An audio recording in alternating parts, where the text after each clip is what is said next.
تم نے اصغر جیسا دیا، لیکن ہم نے تم کو پلٹ کر محمد باقر جیسا، جعفر صادق جیسا، موسیٰ کاظم جیسا، علی رضا جیسا، حضرت تقی جیسا، حضرت نقی جیسا، حسن عسکری جیسا، عبد القادر جیلانی جیسا، سید احمد رفاعی جیسا، معین الدین 90 لاکھ کا کلمہ پڑھانے والا غریب نواز جیسا، وارث دیوا جیسا، شاہ برکت اللہ جیسا، صابر کلیر جیسا، وارث دیوا جیسا۔ اللہ اکبر، اللہ اکبر۔ ہم نے تمہیں ایسی اولاد عطا کی اور قیامت کے قریب کسی کی اولاد رہے نہ رہے، حسین تمہاری اولاد رہے گی، مہدی بھی تمہاری اولاد میں رہے گی، مہدی بھی تمہاری اولاد میں۔ تو بات اس کر رہا تھا، اللہ کی راہ میں جو چیز دی جاتی ہے اللہ اس سے بڑھ کے دیتا ہے، اس لیے اللہ کی راہ میں دینے والے بنو، وقت بھی دو، مال بھی دو، جان بھی دو۔ آپ ڈرے نہیں، میں کوئی چندے کا اعلان نہیں کروں گا، اس لیے کہ یہ تمہید تو چندہ مانگنے سے پہلے کی جاتی ہے، لیکن یہ چندے کی محفل نہیں، مگر حقیقتاً کہہ رہا ہوں زکوٰۃ چور ہو گیا آج مسلمان، زکوٰۃ چور، اس لیے لوگ اس کا مال لے کے بھاگ رہے ہیں۔ اس کے مال کو تباہ اس لیے ہے، فسادات میں دکانیں ان کی جلتی ہے جو زکوٰۃ نہیں دیتی۔ ہاں، اگر زکوٰۃ دے تو پوری دیانتداری کے ساتھ تو غربت کا بھی خاتمہ ہو، اپنا مال بھی محفوظ ہو۔ بہرحال تو یہ بات میرا عنوان زکوٰۃ نہیں، لیکن بات کی کرائی تو قارون، بات اچھنے کی حضور کی شان کی۔ توجہ فرمائے بھئی، آپس میں بات نہیں جانے دیں گے، بہت دیر نہیں بولنا ہے، ادھر دوسرے کی ایک بار درود شریف پڑھنا۔ اللہم صلی علی وسلم دائما ابدا علی حبیبک خیر۔ یہاں کوئی پیسہ لے کر یہاں نہیں آئے گا، یہاں کوئی پیسہ لے کر نہیں آئے گا۔ دیکھو آپ لوگ نذرانہ دیتے ہو، نذرانہ لینا اور دینا دونوں سنت ہیں، اور جو گھمنڈ اور تکبر کے طور پہ نذرانہ لینے سے منع کرے گا اس پر ایک وقت ایسا آئے گا کہ وہ مانگے گا تو بھی لوگ اس کو نہیں دیں گے۔ تو اس لیے میں منع نہیں کر رہا ہوں، آپ کو نذرانہ دینا ہے، تکلیف ڈسٹرب ہوتی ہے۔ تو میرا اپنا طریقہ یہ ہے کہ آپ نذرانہ بات پسند آئے تو ضرور دیجئے۔ اس کا طریقہ یہ ہے کہ آپ کی دو جیب ہوگی، ایک جیب ادھر سے نکالیے، ادھر کی جیب میں رکھیے، یا شرٹ کی جیب سے نکالیے، پینٹ کی جیب میں رکھیے۔ آپ کو کرنا یہ ٹھیک ہے، اور جتنے رکھ سکتے اتنے رکھ لیجیے۔ پھر اس کے بعد صبح جب ہو تو فجر کی نماز اپنے محلے کی مسجد میں ادا کیجیے، اور میری طرف سے اور آپ کی طرف سے وہ پورا نذرانہ اپنی مسجد کے امام صاحب کو لے جا کے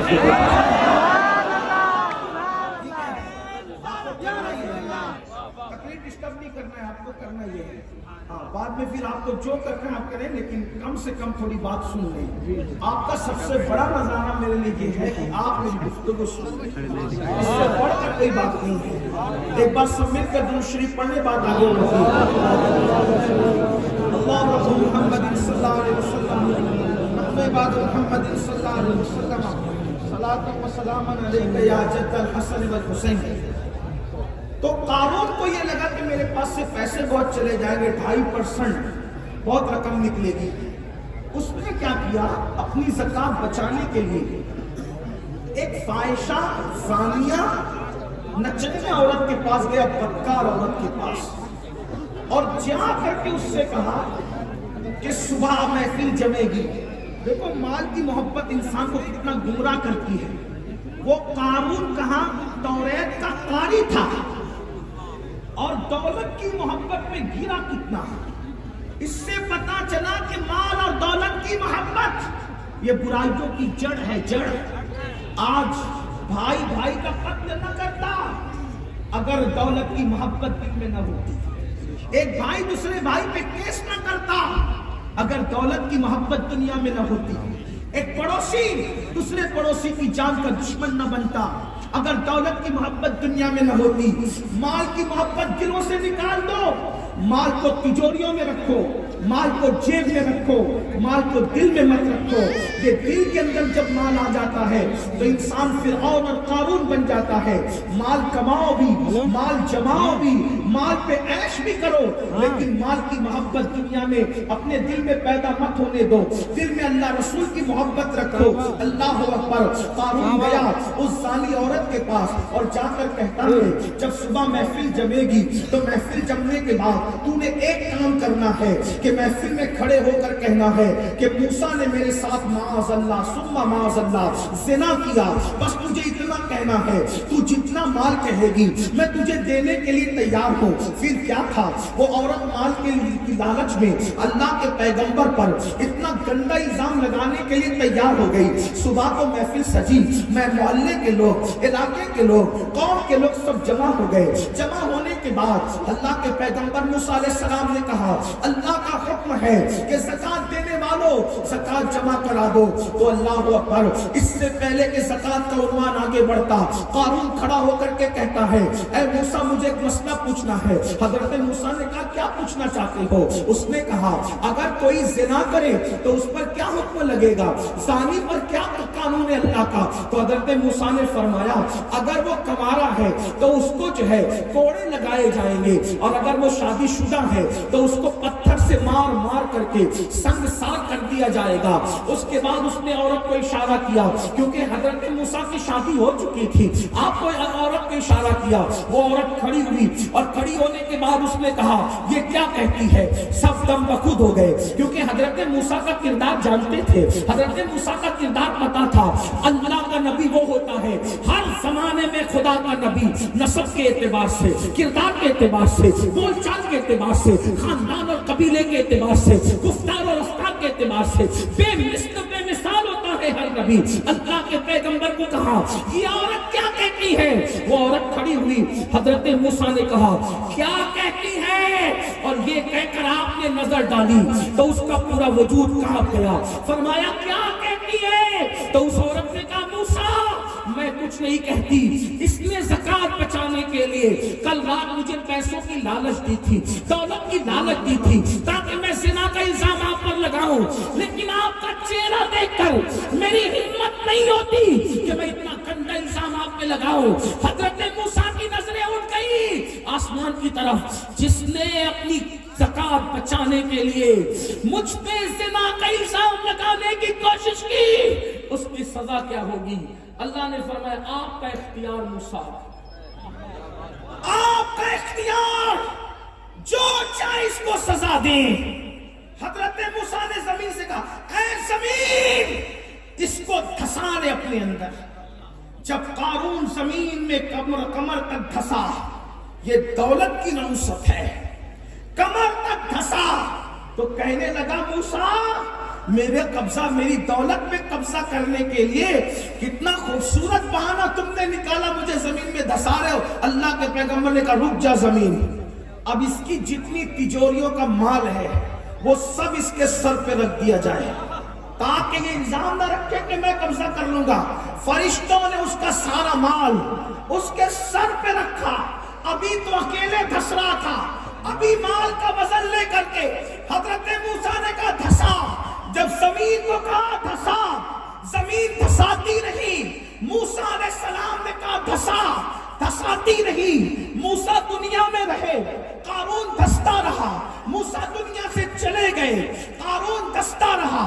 حتیٰ کہ حضرت موسیٰ علیہ السلام کے دنیا سے جانے کے بعد کم و بیش 2000 سال تک کے قارون دھستا رہا, دھستا رہا, دھستا رہا.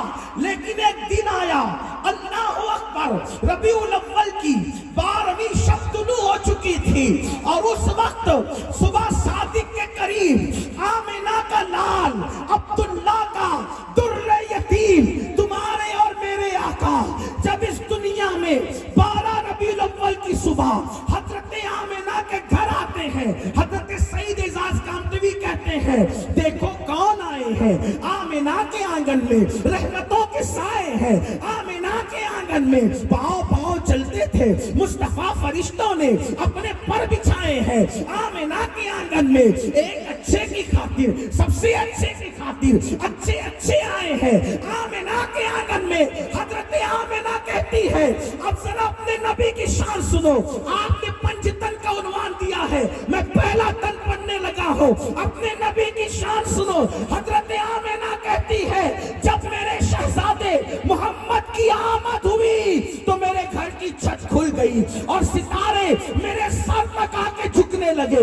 ایسا لگتا تھا جیسے مجھ پہ گر پڑیں گے, لیکن ستاروں سے آواز آتی تھی, الصلاۃ والسلام علیک یا رسول اللہ. اللہ اکبر. گویا کہ فرشتوں کو حکم تھا, اے عرش نشینوں, اے آسمان کے رہنے والوں, اے آسمان کے باشندوں, جاؤ آج آمینہ کے آنگن میں اس کا دیدار کر لو, اس کی زیارت کر لو, جو اللہ کا نور ہے, اللہ کا محبوب اعظم ہے, اللہ کا وزیر اعظم ہے. تو عرض یہ کر رہا تھا, حضور دنیا میں تشریف لائے, حضور کا قدم زمین پہ پڑا. کم و بیش 2000 سال تک جو قارون زمین میں دستا رہا, جب میرے نبی کی میلاد کے موقع پر قدم حضور کا زمین پہ پڑا, اللہ نے کہا, اے زمین, اب تک قارون دھستا تھا زمین میں, لیکن میرے محبوب کے قدم لگے. اب قدم لگنے کی برکت سے آج کے بعد قارون زمین میں نہیں دھسے گا, بلکہ اب اس کو یہی روک دیا جائے گا.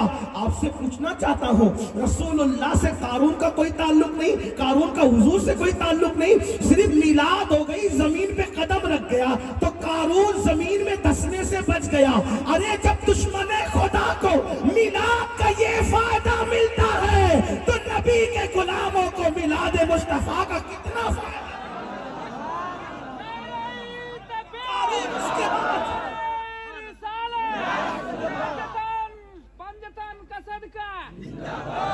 سید ارمیل صاحب کی بنا جیتے رہو, اللہ سلامت رکھے.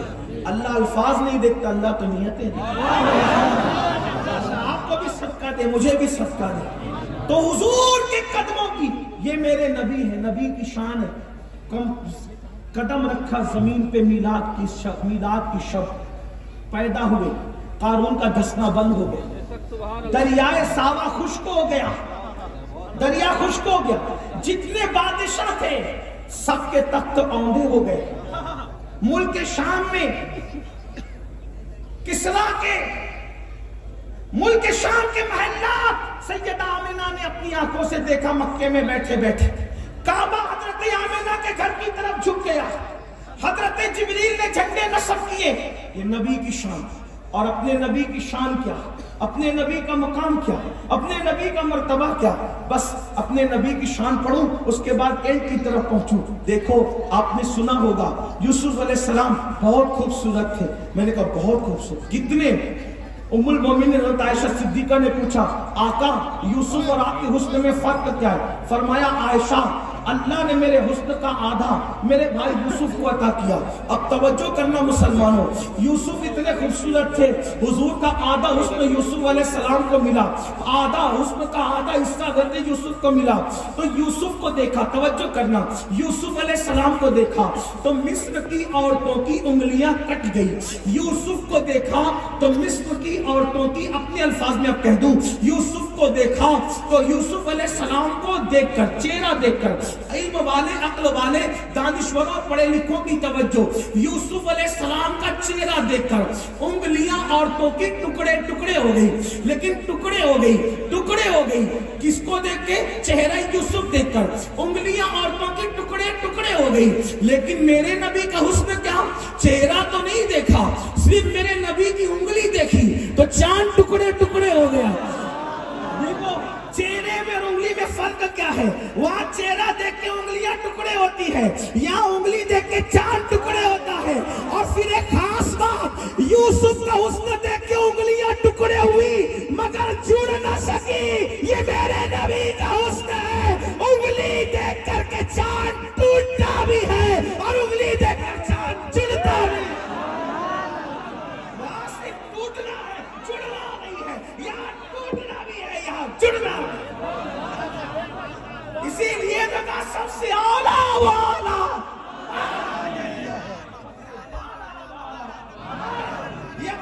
نبی کی شان ہے. آپ نے دیکھا حضرت موسیٰ علیہ السلام نے قارون کو دھسایا. ابھی سنا پوری تفصیل, بہت لمبی کر دی میں نے بیان تاکہ آپ کو سمجھ میں میلاد نبی کی. موسیٰ علیہ السلام نے دھسایا, توجہ, لیکن اس نے عذر کیا, منظور نہ ہوا. ٹھیک, دھسایا, نکالا نہیں. لیکن میرے نبی نے دھسایا بھی ایک کو. حضور ہجرت کے لیے چلے, ہجرت کے لیے, تو سراقہ ڈھونڈتے ڈھونڈتے آ گئے مال اور سونے کی محبت میں. حضور نے دیکھا سراقہ ہے, کہا زمین دھسا اس کو. موسیٰ نے بھی دھسایا, میرے نبی نے بھی دھسایا. فرق کیا ہے؟ اس نے عذر کیا, منظور نہ ہوا, دھس. لیکن جب سراقہ کو دھسایا, سراقہ نے کہا معافی, اب نہیں کروں گا. حضور نے کہا نکال دے. موسیٰ دھساتے ہیں, بڑا معجزہ ہے, لیکن صرف دھساتے ہیں. میرے نبی کا اس سے بڑا معجزہ, وہ دھساتے بھی ہیں اور نکال بھی دیتے. نبی کی شان دیکھو. فرمایا سراقہ, سونے کی لالچ میں آئے ہو, میں تو تیرے ہاتھوں میں کسرا کے کنگن دیکھ رہا ہوں. توجہ کریں, کسرا کہتے فارس کا, ایران کے بادشاہ کا لقب تھا کسرا. توجہ کرنا, کسرا کے کنگن دیکھ رہا ہوں. ارے کوئی کہہ سکتا تھا حضور آپ اکیلے جا رہے, ایک ساتھی کو ساتھ لے کے.